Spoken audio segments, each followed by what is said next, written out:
Hello again, this is Dennis Brown. A lot of y'all know me from being a moderator on the Firefly Guitar Fans, and a guy who's really into guitars and has been for a long time. I thought what I needed to do was to go ahead and review this Thlnline. I bought this myself. It wasn't a tester or anything like that. I actually paid cash for it, and so I thought I'd give it a quick review, and just for fun, maybe we would compare it to a real Fender. This is an American-made special with custom shop Texas special pickups. So a very unfair. This is a $140 guitar. This is a $1,000 guitar. But we'll see how it stacks up to one of the more popular models of Fenders, because of it's in the lower. It's the least expensive American-made Fender, basically, and but still a very good guitar.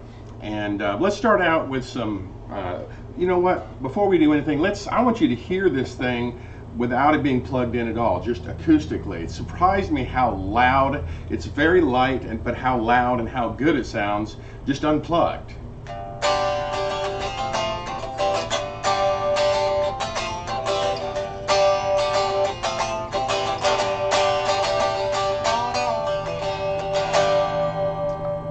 Once again, that's plenty loud just for practicing. So it's one of the few guitars, it's the loudest guitar I have unplugged. The 338s come close, but this is actually a louder guitar and super, super light.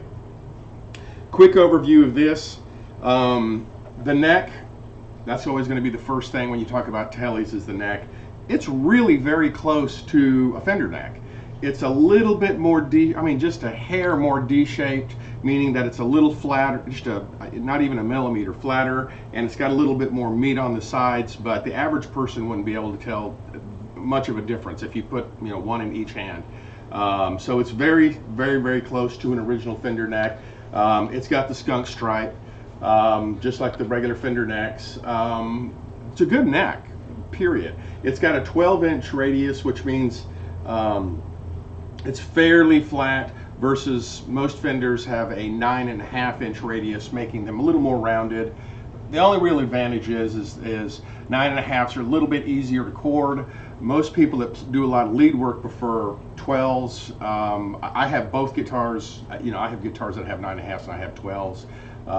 So it's not, one is not better than the other. They're just different.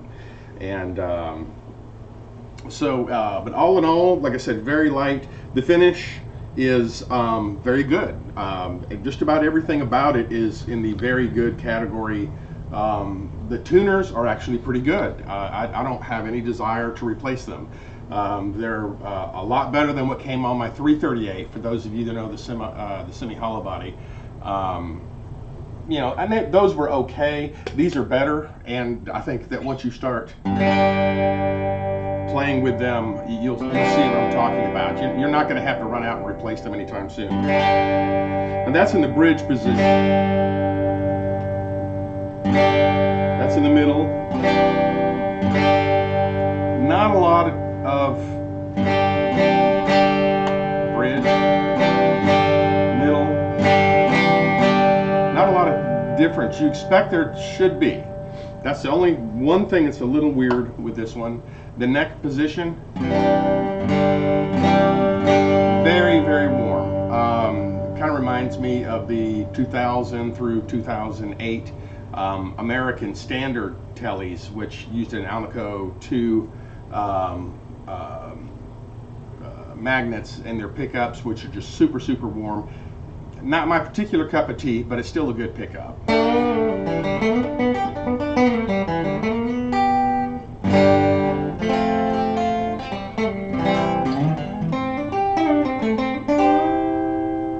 In the bridge,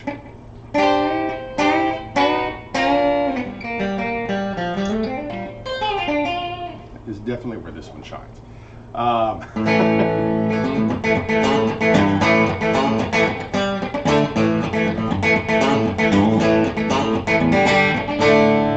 that's just a straight clean, and that's the clean I use most of the time because it works on everything. Let's add a little more effects.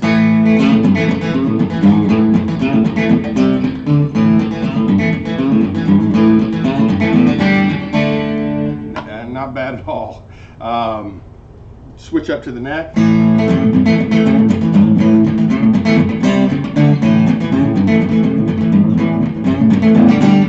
Pretty good. I mean, you can't really, you can't really fault it on that. Let's go to a little different clean. We're on the neck.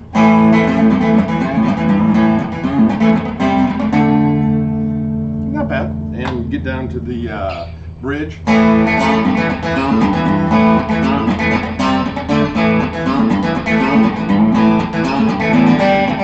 Very much what you expect from a Telecaster, so there's no issue at all with. If I was going to swap pickups, I probably would leave that pickup in, and I might swap out the neck.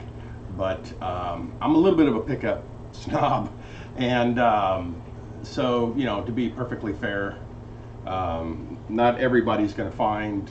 I find a little bit of fault in this one, but not much. Some people are going to love it just the way that it is.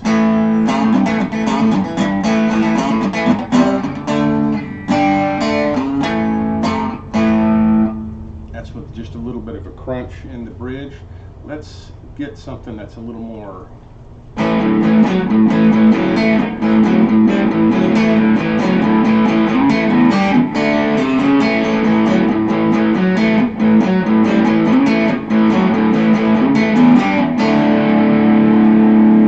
Not bad at all. Middle position.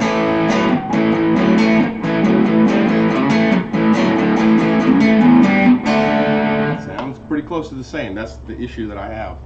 The only issue really that I have with the guitar is the middle position doesn't kick out of phase. Neck position.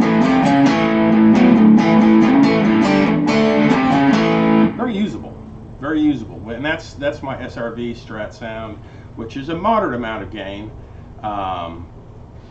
We'll go to my clean Strat sound, which I use on my Strats, and you might have heard in some of the other videos. We're going to stay on the neck.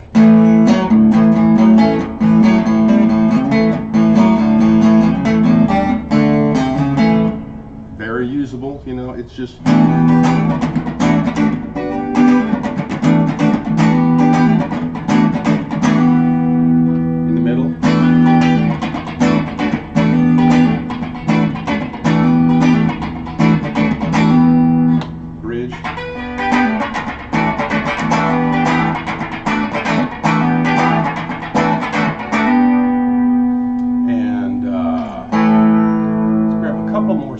And then what I may do is a separate video that does the actual comparison, and that way I can keep these videos short because I, like most of you, hate really long videos.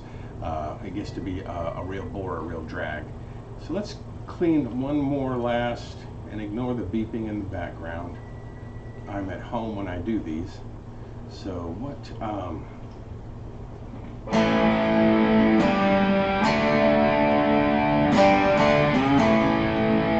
now that's a little higher gain, but I'm not getting any noise. Now I'm running fairly low. I have to because of the mic that's built into this Logitech. But I'm not. I would hear it even if you didn't, and it's not a noisy pickup.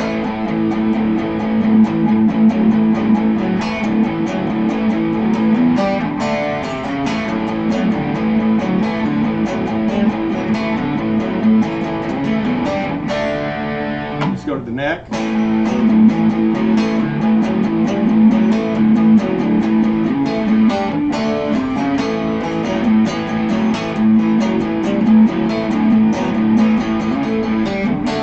It's real warm, but it's not muddy, and which is okay with me. Going to the center position. Once again, sounds just like the bridge. I'm just not getting. I don't know if it's a wiring issue or if it's just that the way it's that they're matched up or whatever. But it does sound a little different, but not different enough. Like I said, they should be completely out of phase.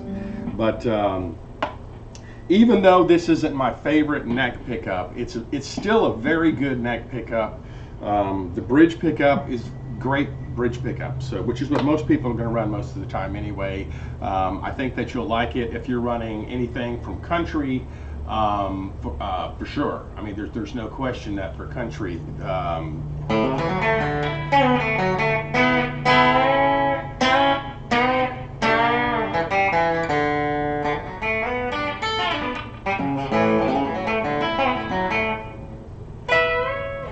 you know, it'll twang all day long. It'll do all your country. It'll do all your